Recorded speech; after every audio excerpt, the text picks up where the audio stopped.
अस्सलाम वालेकुम ladies and gentleman and welcome back to another episode of sports Baithak. और सारे ये ना समझे कि पाकिस्तान हारता है तो मैं आ जाता हूँ। असल में यूनिवर्सिटी के एग्ज़ाम चल रहे थे तो जिसकी वजह से मैं बिज़ी था तो मैं वीडियोस नहीं बना सका। आज पहला वनडे सीरीज़ चल रही है पाकिस्तान और साउथ अफ्रीका की। पहला जो साउथ अफ्रीका से मैच जीता पाकिस्तान वो भी कन्विंसिंगली नहीं जीता था, लेकिन उसके अंदर ये था कि आप एटलीस्ट जीते थे और आपके पास पॉजिटिव्स थे। नेगेटिव्स तो हमेशा पाकिस्तान की जब भी क्रिकेट टीम खेलती है तो नेगेटिव्स तो रहते ही हैं। नेगेटिव्स कभी भी ऐसा नहीं हुआ पाकिस्तान के फ्लॉलेस विक्ट्री हो, बड़ा कम ऐसा होता है। और फ्लॉलेस विक्ट्री जो है वो आई थिंक कि वो वन टाइम ही एक ही दफ़ा रही थी 152 for 2 अगेंस्ट इंडिया। उसके अलावा तो कोई फ्लॉलेस विक्ट्री पाकिस्तान की मैंने नहीं देखी। तो पहले मैच में भी हम एकदम से विकेटें गिरी आपकी, एंड में चेज़ कर लिया आपने, लेकिन आप जो है वो लड़खड़ाते हुए जो है वो आपने चेज़ किया। दूसरा टेस्ट मैच दूसरा ओडीआई मैच आज खेला गया Pakistan versus south Africa Faisalabad में। और सबसे पहले मैं एक चीज़ कहना चाहूँगा कि फैसलाबाद में क्राउड जो था वो बहुत अच्छा था, बहुत से लोग आए देखने, हाउसफुल था, जो कि बहुत एक अच्छा साइन है, ठीक है। और इसके अलावा साथ साथ चीज़ें जो हैं वो बेहतर, ऑब्वियसली जब क्रिकेट वहाँ होगी तो बेहतर होती जाएंगी। स्मोक का बहुत इशू था, वीडियो क्वालिटी इतनी अच्छी फिर नहीं लग रही थी और ब्रॉडकास्टिंग मैच देखने में इतना मज़ा नहीं आ रहा था ड्यू टू स्मोक। उसमें कोई उस तरह का मैनेजमेंट का फेलियर या कोई इस तरह की चीज़ नहीं है, वो स्मोक की वजह से। उसके अलावा जो है वो फैसलाबाद के अंदर जो है अभी तक जो 2 मैचेज़ हुए हैं उसमें बेहतरीन जो है वो एटमॉस्फेयर रहा है। अब हम आ जाते हैं मैच के अंदर। पाकिस्तान ने जी पहले ली बैटिंग पिछले मैच को देखते हुए कि जी पिछले मैच में सेकंड बैटिंग करना जो है वो थोड़ा-सा मुश्किल हो रहा था फर्स्ट इनिंग के मुकाबले में, क्योंकि ड्यू नहीं पड़ी थी। और विकेट ड्यू जिसके जिसके ऊपर ज़्यादा क्रिकेट होती रहे वो डेटेरेट होती रहती है वक़्त के साथ-साथ। तो उसमें इतना ज़्यादा मुश्किल नहीं था। खुद भी हमने विकेटें दी, लेकिन काफ़ी हद तक जो है वो थी, मुश्किल हो रही थी बैट्समैन को, ब्रेक भी हो रहा था बॉल। लेकिन आज के मैच में जो टॉस में डिसीजन लिया गया वो पिछले मैच को आई थिंक के देख के लिया गया कि ड्यू नहीं आई थी तो सेकंड चेज़ जो है वो मुश्किल था। हम पहले बैटिंग करते हैं। अच्छा, पहले बैटिंग आपने की, विकेट मैं कहता हूँ कि आज का जो विकेट था वो इवन था। इवन से मुराद ये कि बॉलर्स के लिए भी उसमें जान थी, बहुत अच्छी विकेट थी, बॉलर्स के लिए उसमें जान थी। और बैट्समैन के लिए भी जान इस तरह से थी कि बॉल रुक के नहीं आया इतना, बॉल ज़्यादातर बल्ले पे आराम से आ रहा था। हाँ, ब्रेक हो रहा था, बाउंस था विकेट में, सीम मूवमेंट मिल रही थी off the wicket, sideways movement मिल रही थी, जो कि हमने शुरू के अंदर देखा। तो वो सारी चीज़ें अपनी जगह थी, लेकिन बॉल कहीं से भी बल्ले के ऊपर जो है वो ऐसा नहीं था कि आसानी नहीं हो रही खेलने में, आसानी थी। हाँ, साउथ अफ्रीका ने बॉलिंग बहुत अच्छी कराई। पाकिस्तान की जहाँ तक बैटिंग की बात है कि 15 पे 3 पावर प्ले के अंदर, और ऑलमोस्ट 20 ओवर के आई थिंक के ऑलमोस्ट 15 ओवर तक आप जो है वो 40 स्कोर पे थे। उसके बाद 20 ओवरों में आपका 22वें-23वें ओवर में जाके कहीं 100 कंप्लीट हुआ है। आपके पहले 40 ओवरों के अंदर सिर्फ 180 स्कोर था और आखिरी के अंदर 90 स्कोर जो है वो ऐड हुआ है। 170-180 स्कोर था, ठीक है? आखिर उसमें 90 जो है वो स्कोर ऐड हुआ है। तो जहाँ तक बैटिंग की बात है, नो डाउट साउथ अफ्रीका ने बहुत अच्छी बॉलिंग कराई, लेकिन ये है कि पाकिस्तान को जो वो कोलैप्स वाले मसाइल हैं वो वही दरपेश आ गए आज भी। ऊपर से कोलैप्स हुआ, पहले नीचे से होता था या बीच में से होता था, अब ऊपर से कोलैप्स हुआ। बाबर जो टी20 इनिंग के बाद, जिसके फैंस, मैं भी फ़ैन हूँ, लेकिन टॉक्सिक नहीं होता कि एक मैच विनिंग नॉक खेली है तो भाई रीले ही बन रही हैं और वो सबको ठीक है, वो उसका एक स्टैचर है, उसकी एक बन चुकी है, एक इमेज बन चुकी है, एक उसका मुकाम बन चुका है। लेकिन इतना भी वो नहीं होना चाहिए, लोगों को थोड़ा-सा हम्बल रहें। बहुत अच्छी बॉलिंग कराई बाबर आज़म को, लेकिन ये है कि पहले मैच में भी, दूसरे मैच में भी, पहले मैच में तो चलो मैं कहता हूँ अनलकी रह गया, बॉल बहुत नीचे रह गई और तेज़ भी आई, लेकिन दूसरे मैच के अंदर जो है वो बॉलिंग बहुत मुश्किल हो रही थी उसको। लेकिन इतने बड़े प्लेयर से जब एक्सपेक्टेशंस होती हैं तो डिलीवर करना उनका काम है। तो यहाँ पे अगर यहाँ पे 70-80, 100 भी ना करता, 70-80 कर जाता तो पाकिस्तान जो है वो ओवरऑल टोटल के अंदर जो है वो इससे कई बेहतर पोजीशन पे होता, जो 270 रन हमने बनाए मर के। तो ये चीज़ जो है वो पाकिस्तान को हर्ट कर रही है कि बाबर आज़म जो है वो कंसिस्टेंट क्लिक जिस तरह कुछ साल पहले कर रहा था उस तरह से नहीं हो रहा। रिजवान फोर्थ स्टंप वाला इशू जो टेक्निकल उसका मसला है कि बॉल छोड़ूं खेलूं डबल माइंडेड होकर वो बोल्ड हो गया। नादरे बर्गर की जितनी पेस निकल रही थी उतने हमारे 5 बॉलरों को मिला के निकल रही थी। शाहीन और नसीम की जो बॉलिंग की टुगेदर पेस थी वो 140, उन्होंने एक बॉल भी क्रॉस नहीं किया, जबकि वसीम जूनियर जो कि उतना अच्छा बॉलर नहीं है दोनों के कंपैरिजन में, वो 140 प्लस बॉलिंग करा था और जगह पे करा रहा था, उनसे बेहतर करा रहा था। शाहीन अफरीदी का फर्स्ट स्पेल जो था वो काफ़ी बेहतर था लेकिन उसको विकेट नहीं मिली। खैर बैटिंग के ऊपर जो अभी हम बात करें तो ऊपर से कोलैप्स हुआ आपका 15 पे 3, वहाँ से आप कम बैक करना बहुत मुश्किल होता है, लेकिन साइम अयूब ने बहुत अच्छी मेच्योरली बैटिंग की, ज़बरदस्त बैटिंग की। कंसिडरिंग 15 for 3 से 80 के स्ट्राइक रेट पे 53 रन्स बनाना 66 बॉलों पे वाज नॉट इजी। बहुत अच्छी उसने बैटिंग की। साथ ही साथ सलमान अली आगा को लोग कहेंगे कि यार इसने बड़े रन बनाए, लेकिन I think he was he played average. वो बहुत एवरेज खेला। उसकी मैं रीज़न देता हूँ कि आप जब सर्वाइवल के उसमें चले जाते हैं तो एक बॉल आती है वो आपको लेके चली जाती है, और ये दूसरे एंड पे भी हो रहा था कि सबसे पहले अगर हम टीम सिलेक्शन देखें ना तो what the hell is Hussain Talat doing in playing 11, ये बनता ही नहीं है उसका। यहाँ पे हसन नवाज को खेलना चाहिए था। हाँ बहुत से लोग, मैं भी ये मानता हूँ कि टू इमेच्योर है वनडे की क्रिकेट के लिए। T20 में उसका नंबर ऊपर होना चाहिए, लेकिन वनडे के अंदर भी उसने आपको वेस्ट इंडीज़ में सीरीज़ जितवाई है, मैच जितवाया है। तो उस लिहाज से अगर आप देखो तो आप उसको एक या दो गंदी या एक स्टंट गंदे के ऊपर आप ड्रॉप कर दोगे, यूं नहीं होता किसी भी यंगस्टर के साथ। यही फ़र्क है हम में और दुनिया की टीमों में कि उनको पता है कि हमने प्लेयर को कब डेब्यू कराना है। वो फिर डबल माइंडेड नहीं होते कि यार ये परफॉर्म नहीं करेगा तो हम निकाल देंगे। एग्जाम्पल अगर हम इंडिया की ले लें तो जायसवाल या अभिषेक शर्मा ने तभी डेब्यू किया जब वो रेडी हो गए इंटरनेशनल क्रिकेट के लिए। तो हमारा मसला ये है कि हमें पता ही नहीं है कि हमें कब किस प्लेयर को खिलाना है, किस प्लेयर को निकालना है। हम अगर निकालने पे आते हैं तो हम एक मैच में या एक सीरीज़ में निकाल देते हैं। अगर हम खिलाने पे आते हैं तो हम 50-50 मैचेस दे देते हैं जो परफॉर्म नहीं कर रहे होते। ठीक है, तो ये हमारा एक बहुत बेसिक जो है वो एक मसला है। बहुत से मसाइल है पाकिस्तान क्रिकेट में। अच्छा, यहाँ इस मैच के अंदर पर्टिकुलरली अगर देखा जाए तो बैटिंग जो है वो ऑल सॉर्ट सलमान अली आगा ने भी कोई इतनी खास, जब कैपिटलाइज करने का टाइम था कि चलो आप सेट हो गए हो, जब आप 106 गेंदे खेल लेते हो और 69 रन सिर्फ आपने बनाए हैं, जब आप 106 गेंदे खेलते हो तो फिर आपको मतलब 300 में से 100 गेंदे आपने खेली हैं, तो अब आपको 50 ओवर पूरे खेलने हैं और कम से कम अपना 100 वो पूरा करता। वहाँ से तेज़ अगर वो 40 रन भी बनाता तो पाकिस्तान आराम से जो है वो 300 के आसपास या 310 के करीब इतना रन बन जाता पाकिस्तान का। तो वहाँ पे बहुत ही इमेच्योरिटी दिखाई सलमान अली आगा ने। ठीक है, 69 उसका कोई इस तरह का मैटर नहीं करता। ये सेम वही इनिंग है जो बाबर आजम ने खेली थी न्यूजीलैंड के अगेंस्ट चैंपियंस ट्रॉफी के अंदर। 325 पता नहीं कितने का टारगेट था और बाबर आजम ने 90 या 80, 80 नहीं 90 या 95 गेंदों पे सिर्फ 60 रन बनाए थे। तो ये सिमिलर वो सिचुएशन है। उसमें फ़र्क ज़्यादा ये था कि वो चेज़ में था, ये था कि आप बैटिंग फर्स्ट कर रहे हो, टारगेट सेट कर रहे हो, और टारगेट हमें कभी भी समझ नहीं आती कि हमें किस तरह कितना सेट करना है और कितना इनफ होगा हमारे लिए। हमें टारगेट दे दो, खैर हमसे वो भी चेज़ नहीं होता बहुत अक्सर औकात, लेकिन ये है कि उसमें एटलीस्ट हमें पता होता है कि यार इतने रन बनाने हैं। ठीक है, यहाँ पे इनको समझ ही नहीं आती कि हमने कितना टारगेट जो है वो सेट करना है। हुसैन तलत, मुझे पता था उसकी औकात ही नहीं है कि वो रन बनाएगा, ठीक है, मुश्किल कंडीशन में, मुश्किल सिचुएशन के अंदर, तो वो भी फारिग।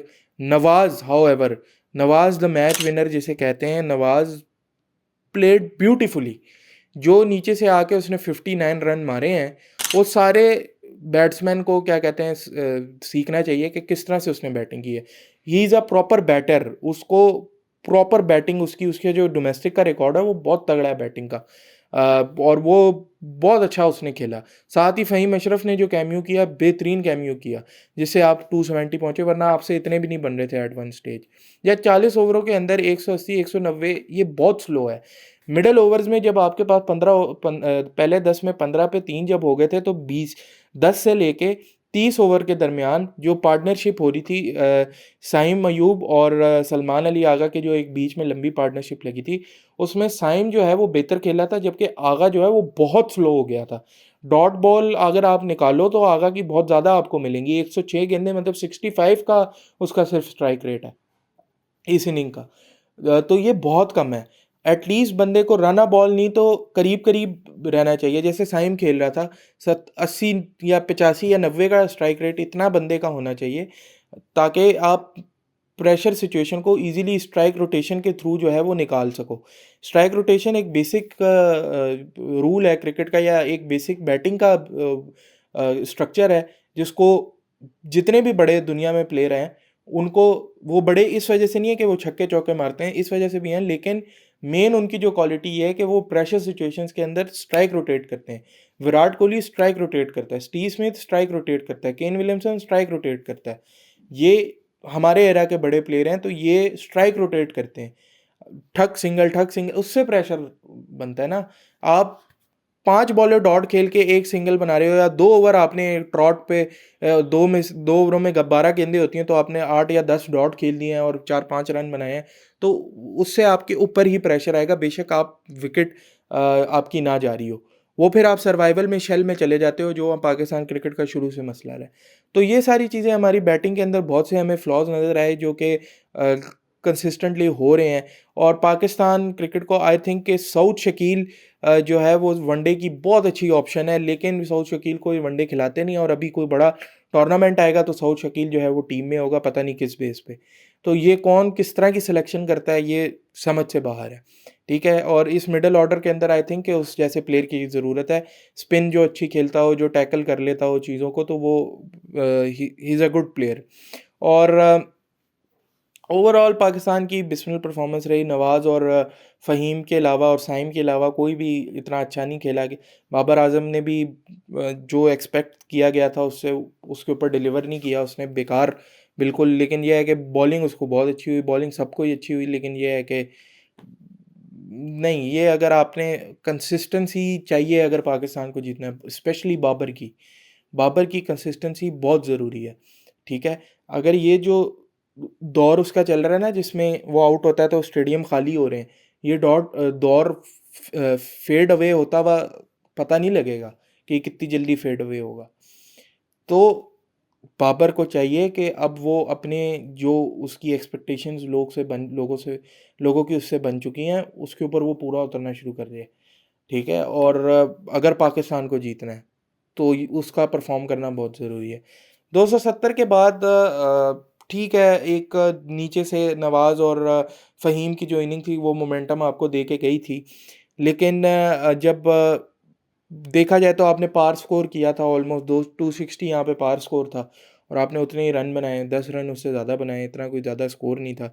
लेकिन जहाँ तक बॉलिंग की बात है, पाकिस्तान ने बहुत गंदी बॉलिंग की, और Shaheen Shah Afridi was not impressive as a captain today, ठीक है। जिस तरह की बॉलिंग चेंजेस थी मुझे नहीं समझ आई। नवाज़ को इतना लेट लेके आना और फिर उसके अलावा साइम अयूब से पावर प्ले में बॉलिंग कराना, जबकि मेन बॉलर आपका जेन्युइन जो स्पिनर है वो नवाज़ है, जो टीम में खेल रहा है। अब आपने अबरार को नहीं खिलाया, और यहीं पे मैं साउथ अफ्रीका की तारीफ़ करूँगा उनके कप्तान की, कि उसने पिच को देख के 4 स्पिनर खिलाए, ठीक है। और स्पिनर्स ने मिडल ओवर्स में तंग किया, 4 स्पिनर्स खिलाए, ठीक है। पेसर्स ने तो शुरू में कर दिया जो करना था, ऊपर से गेट खोल के दे दिया था, लेकिन मिडल ओवर्स में जो रिस्ट्रिक्शन डाली थी ना, वो साउथ अफ्रीका के स्पिनर्स ने डाली थी।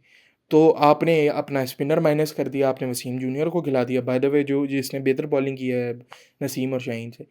तो आपके पास जब कप्तानी की टैक्टिक ये है कि अगर मैं भी कप्तान हूँ ना किसी भी टीम का, तो मेरा जो बेस्ट अवेलेबल ऑप्शन है मैं उसके पास जाऊँगा। स्पिन में मेरे पास बेस्ट अवेलेबल ऑप्शन नवाज़ है, साइम अयूब नहीं है। इनके दिमागों में पता नहीं किसने डाल दिया कि वो बॉलर है, वो बॉलर नहीं है। आप जितना मर्जी उसको बॉलर बना लो, कि बॉलिंग शुरू कर दिया है, चलो विकेटें ले रहा है तो मतलब वो बॉलर बन गया 10-10 ओवर का, वो नहीं है बॉलर। आपको नवाज़ को बॉलिंग करानी चाहिए थी, और मुझे नहीं पता कि ये 2 खब्बे अगर आ जाएँ तो क्या फ़िलॉसफ़ी है कि लेफ्ट आर्म स्पिनर कुछ कर ही नहीं सकता, वो नल्ला हो जाएगा, ऐसा नहीं होता। हाँ, मैचअप बनता है, लेकिन वो आउट भी कर सकता है, इसमें कोई वो वाली बात नहीं है। और Nawaz is a very experience bowler, और उसको जो है क्या कहते हैं, पावर प्ले में बॉलिंग कराने का भी एक्सपीरियंस है, वो बॉलिंग कराता है पावर प्ले में। लेकिन आपने उसको साइम को उसके ऊपर चूज़ किया फॉर नो रीज़न, क्योंकि खब्बा बेशक लगा हुआ है, इससे कोई फ़र्क नहीं पड़ता। आप मैचअप एक हद तक ठीक है वो मैटर करता है, लेकिन अब ये थोड़ी है कि अब आप वही करते रहोगे कि नहीं जी खब्बा आ गया तो ये नहीं खेल सकता, नहीं जी सज्जा आ गया तो ऑफ स्पिनर नहीं आ सकता। यार मतलब स्टूपिड। और जहाँ तक शाहीन की बात है, फर्स्ट स्पेल अच्छा था उसका खुद एज कैप्टन, लेकिन विकेट नहीं दिलाई। नसीम एवरेज, पहले मैच में उसने अच्छी बॉलिंग कराई थी, नई बॉल से भी एवरेज कराई थी पहले मैच में भी, लेकिन जब उसका उसका सेकंड स्पेल जो शाहीन ने उसको यूज़ किया था जिस तरह, वो बहुत अच्छा किया था पहले मैच में। दूसरे में जब उसको नई बॉल से मार पड़ी है, आपने consistently on the trout 5 over उससे करवा दिए यार, 4 या 5 ओवर आई थिंक। तो यूँ नहीं होना चाहिए। आप को जब पता लग जाए कि यार 2-3 ओवर में नहीं इसका अभी हो रहा, तो रुक जाओ, जिस तरह आपने पहले मैच में किया था। और फिर नसीम ने मिडल में आके बहुत अच्छी बॉलिंग की थी। तो नसीम शाह जो है वो इस मैच में बहुत एवरेज लगा। फ़हीम अशरफ बॉल से बहुत एवरेज, हुसैन तलत तो किसी खाते में ही नहीं है, नवाज़ को लाया ही बहुत लेट गया। और जब तक मैच ख़त्म हो गया था और क्विंटन डिकॉक जो है उसकी वापसी होगी, उसने धोया पकड़ के आपको, अच्छा खासा धोया। और जो पैट्रियोट पता नहीं उनका जो नया 19-20 साल का लड़का है, वो भी बड़ा अच्छा बैट्समैन है, उसने बहुत अच्छी बैटिंग की। लेकिन ये है कि पाकिस्तान ने चांसेस भी बहुत ड्रॉप किए। 4 कैचेस या 3 कह लो, चलो एक साइम वाला मुश्किल था, या 4 कैचेस आई थिंक जो है वो पाकिस्तान ने ड्रॉप किए कम से कम। तो आई मीन और इजी, 2 तो उसमें से बहुत इजी थे, ठीक है। एक आधे का आप कह सकते हो कि चलो नवाज का भी वो इजी ही था, वो मतलब बिल्कुल हाथ से लग के उसके गिरी है, वो उसने 90% ऑफ द काम कर लिया था। तो जब आप कैचेस छोड़ोगे क्रूशल स्टेज पे, ठीक है, तो फिर यही होगा। वहीं पे अगर आपको डिकॉक की विकेट मिल जाती तो आपका काम हो गया था, या आपको पैट्रियोश जो भी है उनका, उसकी विकेट जो है वो शुरू में आपको मिल जाती, तो आप एक थोड़ा सा वन अप हो जाते गेम के अंदर। टोनी डिजोजरी जो है वो अपनी पहली सीरीज़ खेल रहा है और वो आपको ऐसे धो रहा है जैसे पता नहीं वो कोई 10-12 साल से खेल रहा है आपको। तो ये है कि आज रिकॉर्ड बना है, highest joint highest south Africa की विक्ट्री होगी against Pakistan in terms of wickets, तो 8 विकेटों से। तो ये बहुत गंदी हार है। और फाइनल देखते हैं अब क्या होता है। तीसरी मैच जो है वो अच्छा होगा काफ़ी। और शाहीन अफरीदी को बेहतर करना पड़ेगा अपने आप को एज कैप्टन। ठीक है पहली सीरीज़ है उसकी, लेकिन ये है कि टैक्टिक्स जो है ना पहले मैच में बेहतर थे, आज इतने ख़ास नज़र नहीं आए। और कोई फील्ड प्लेसमेंट भी ऐसी नहीं नज़र आई कि यार मतलब कुछ हो। ठीक है, ऊपर से आपका डिसीजन भी बैकफायर कर दिया, अंडर लाइट्स ड्यू आ गई और विकेट जो है वो बिल्कुल सीधा हो गया और आपके बॉलर्स को मार पड़ी। अगर आपको पता होता है कि यार ड्यू कभी भी, क्योंकि वेदर तो अनप्रिडिक्टेबल होता है, ठीक है, एक उसकी एक प्रिडिक्शन होती है, लेकिन ज़रूरी नहीं है वही हो। तो अगर आपको पता लग गया है कि यार आपको पता है कि वेदर अनप्रिडिक्टेबल है, तो आप अपनी स्ट्रेंथ के साथ जाएँ, अपनी स्ट्रेंथ को बैक करें, ठीक है। और अगर ड्यू आपको ज़हन में रख के जो है वो मैच खेलना चाहिए था, और आपको यहाँ पे ड्यू के लिए एक्स्ट्रा रन स्कोर करने चाहिए थे। नॉनदलेस साउथ अफ्रीका जो है वो बहुत अच्छा खेला, उसने थ्रैश कर दिया पाकिस्तान को इस मैच में। 1-1 से सीरीज़ बराबर हो गई है। तीसरा मैच जो है वो सैटरडे को है, उसमें देखते हैं क्या होता है। और हारिस रऊफ़ को बैन कर दिया गया है, ठीक है, 2 मैचेस के लिए, लेकिन अब वो मेरे ख्याल से ख़त्म। साहिबज़ादा फरहान को और को डीमेरिट पॉइंट दिया गया, और सूर्या कुमार यादव को छोड़ दिया गया है डीमेरिट पॉइंट देकर। हालांकि स्टार्ट जो है वो इस सब का सूर्या कुमार यादव ने किया था, और बुमराह ने स्टार्ट जो है वो जहाज़ वाला प्लेयर को, और क्राउड, हारिस रऊफ़ क्राउड के साथ इंगेज हुआ था, प्लेयर के साथ बाद में इंगेज हुआ था जब बुमराह ने किया था उसके बाद। तो बैन करना हारिस रऊफ़ को मुझे नहीं समझ आई, और आईसीसी ने प्रूफ कर दिया कि वो बीसीसीआई की जो है वो रखेल है। तो देखते हैं अब आगे क्या होता है पाकिस्तान की सीरीज़ में। तो न लाइक सब्सक्राइब शेयर कर दिएगा। नेक्स्ट वीडियो में मिलता हूँ, तब तक के लिए अल्लाह हाफ़िज़।